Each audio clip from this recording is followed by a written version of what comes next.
ئەمە دیمەنی خنکانی یاو گەنجەیە کە ڕۆژانێک بە خۆبەخشی کارەساتەکانی هەولێری وەک سەربازێکی ون لەگەڵ بەرگری شارستانی هەولێر بۆ خەڵکی شەکرە شار دەگواستەوە. زەکەریا کەریم خۆبەخشەکەی بەرگری شارستانی لە ئاباشین بەهۆی ڕۆشتن بڕێڕەوەیەکی هەڵەدا لە بەلەمەکەی دەکەوێتە خوارەوە و دەخنکێت. هاوڕێکانی بە شین و گریانەوە ماڵ ئاواییان لێ کرد و بۆ هەمیشە چاوەکانی لێکرد. ڕووداوی خنکانەکە بەم شێوەیە بوو. دوانیوەڕۆی ڕۆژی چوارشەممە کاتێک لە شیلاتزێ لە ڕووباری شین دەیەوێت بە بەلەمێک گەشتێکی کورت و چێژبەخش بکات. بێویستی خۆی بەلەمەکەی ڕێڕەوی دەگۆڕێت و کۆنتڕۆلی نامێنێت. دواتر دەکەوێتە خوارەوە. شەپۆلەکان بێ هیچ سۆز و بەزەیەک دەیبەن و دەخنکێت. سەرڕای ئەوەی مەلەوانێکی باش.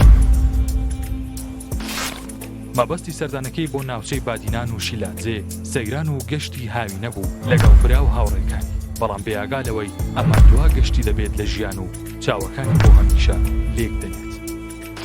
بەرگری شارستانی هەولێر بەو پەڕی دڵچەنگی و پەژارەوە ڕایگەیاند. پرسە و سەرخۆشی خۆمان ئاڕاستەی بنەماڵەکەیان دەکەین. زەکەریا بە خۆبەخشی کاری فۆتۆگرافی و فلایکامی بۆ ئێمە دەکرد. هاوکات ڕێکخراوی کوردستان فۆتۆش لە بڵاوکراوەکەیدا ئاشکرای کرد 100 حەیف و مخابن بۆ ئەم هەواڵە جەرگ بڕات. زەکەریا ئەندامێکی چاڵاکی ڕێکخراوەکەمان بوو. هاوڕێکانی زەکەریا دەڵێن نازانین ئاباشین چۆن دڵی هات تۆمان لێ بستێنێت. تۆ بە درۆنەکەت پێشەنگی وێنەگران بوویت. زەکەریا خەڵکی شاری هەولێرە و لە گەڕەکی کرێکاران نیشتەجێ بووە. ئەو نزیکەی 2 ساڵە خێزانی پێکێناوە، بەڵام منداڵی نەبووە.